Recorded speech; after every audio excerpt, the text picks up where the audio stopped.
A cat named Swan. Then he was alone. Where was his mother? What had happened to his brothers and sisters? They were gone. The streets were a place of constant danger.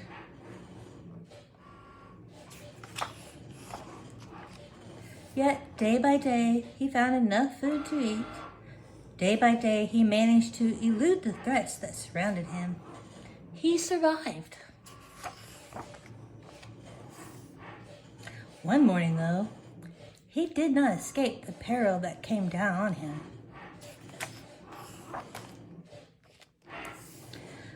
But now there was food. Soon, when nothing harmed him or frightened him, he became less afraid.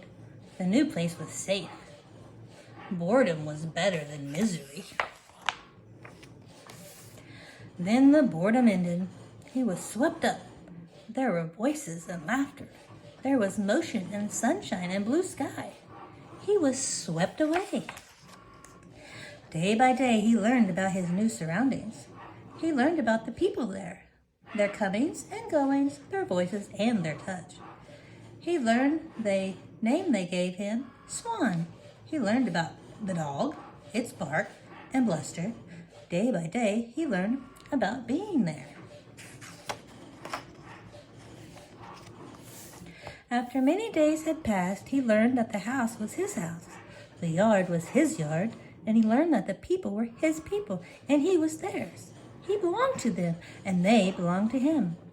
After many days had passed, he knew that the days would continue to come and go in the same way.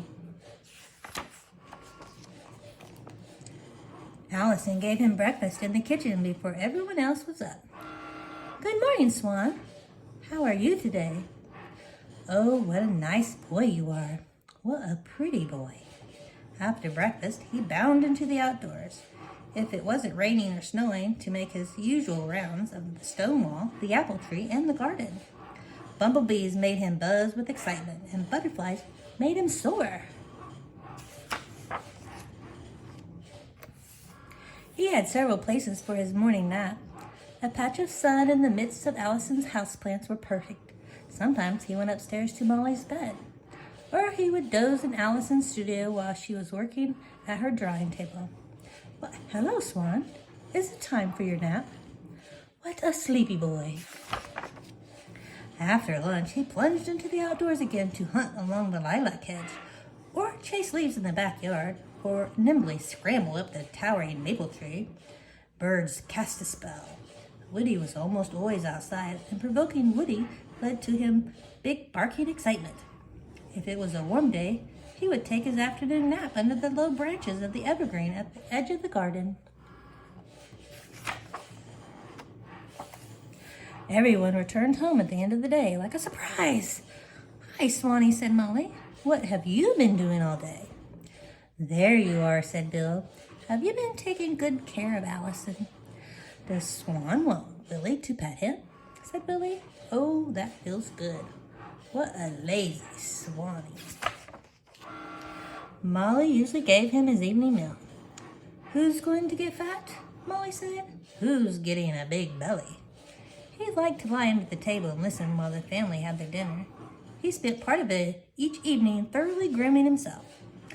"Aren't those paws clean?" Allison said. "They must be clean by now." Later, he went to the living room to pick a lap to lie on.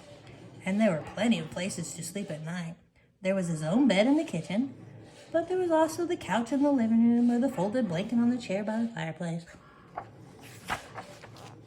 But Swan's very favorite place to sleep was in Molly's bed, all curled up right next to Molly on her perfectly soft blanket.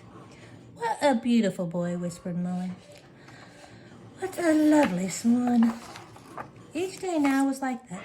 Each day was perfect. The end.